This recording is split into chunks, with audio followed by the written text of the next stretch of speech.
विधानसभा में मॉनसून सत्र का आज दूसरा दिन है और आज दूसरे दिन भी हंगामा जमकर बरपा है। सदन में सत्ता पक्ष और विपक्ष के बीच जमकर तीखी बहस हुई। बता दें, एक ओर जहां विपक्ष के विधायक सूर्य हांसदा एनकाउंटर और नगड़ी में प्रस्तावित रिम्स 2 के निर्माण के विरोध में तख्ती लेकर विरोध करते हुए नजर आए, तो वहीं दूसरी ओर सत्ता पक्ष के विधायक और मंत्रियों ने 130वां संविधान संशोधन विधेयक के विरोध में भाजपा शासित केंद्र सरकार पर जमकर निशाना साधा।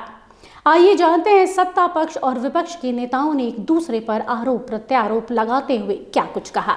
ये सरकार अपने अहंकार में आवाज को दबाना चाहती है, पत्रकारों की आवाज को दबाना चाहती है, राजनेताओं की आवाज को दबाना चाहती है, आदिवासियों की आवाज को दबाना चाहती है, ये लोकतंत्र की हत्या करना चाहती है। ये सरकार का पतन अब निश्चित हो गया। जिस तरह से प्रेस रिपोर्टरों के साथ व्यवहार कर रही है, जिस तरह से दुमका में आकाश के साथ हो रहा, हर समय लोगों का जो अहंकार में होकर इनकाउंटर स्पेशलिस्ट बनना चाह रहे हैं। आज देखिए, सत्ता पक्ष के लोग शुरू से चोर है। मुख्यमंत्री चोरी के इंजाम में जेल गया है। जमीन कब्जा करके अब कल ही देख लीजिए लाठीचार्ज,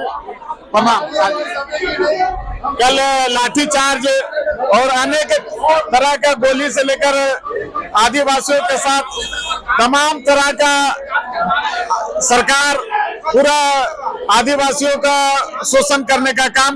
लोकतांत्रिक तरीका है, हम अपने विचारों की अभिव्यक्ति करते हैं और उस मामले में अगर कोई राजनीतिक दृष्टिकोण से भारतीय लोकतांत्रिक व्यवस्था की नींव को कमजोर करना चाहता हो तो ये हमारा दायित्व बनता है कि हम उसका विरोध करें। और उसी आलोक में आज इंडिया गठबंधन के सभी सदस्य यह इस बात का विरोध कर रहे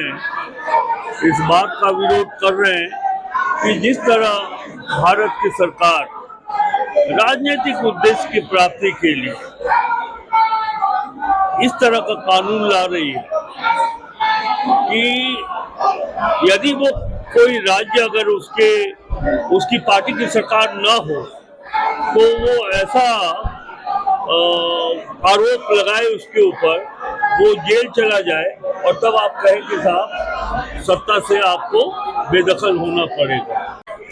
बिल्कुल 130वां संशोधन जो लाया गया है केंद्र सरकार के द्वारा, ये केंद्र सरकार का बौखलाहट को दिखाता है। आप देखेंगे वोट का अधिकार किस तरह से बिहार में भी छीना गया। 65 लाख लोगों को वोट से अधिकार से वंचित कर दिया गया। अब जो चुने हुए जनप्रतिनिधि हैं उनका भी अधिकार छीनने का ये षड्यंत्र है। और हम लोग देख ही रहे हैं पिछले कुछ वर्षों से किस तरह से ईडी, सीबीआई और अन्य संस्थाओं का दुरुपयोग करके मुख्यमंत्री को जेल भेजा जाता है, राज्य के मंत्रियों को जेल भेजा जाता है।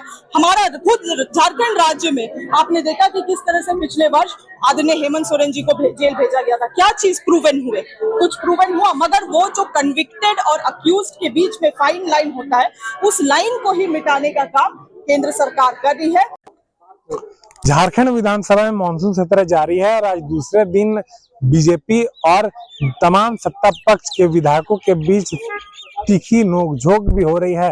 विधानसभा परिसर में हमने आपको दिखाया कि किस प्रकार से तमाम भारतीय जनता पार्टी के जो विधायक हैं उनका आरोप है कि सूर्य नारायण हांसदा जो एनकाउंटर हुई है वो फर्जी एनकाउंटर है। वहीं दूसरी ओर रिम्स 2 का भी जोरदार विरोध किया जा रहा है। वहीं दूसरी ओर अगर बात किया जाए, कांग्रेस, जेएमएम और राजद के तमाम विधायक एवं मंत्री एसआईआर और जो 130वां संशोधन विधेयक लाई गई है संविधान को लेकर, जो लोकसभा में पेश की गई थी, उसका जोरदार विरोध प्रदर्शन किया गया है। और तमाम जो विधायक हैं कांग्रेस के, जेएमएम के, राजद के, साफ तौर पर कहना है कि लोकतंत्र की हत्या हो रही है इस संशोधन विधेयक को लाकर। तो वही हमने देखा है किस प्रकार से स्टीफन मरांडी जो कि जेएमएम के वरिष्ठ नेता माने जाते हैं, उनका कहना है कि विश्व गुरु शिबू सोरेन को भारत रत्न प्रदान किया जाए, जिसको लेकर आज संसद में भी बात को रखा जाएगा।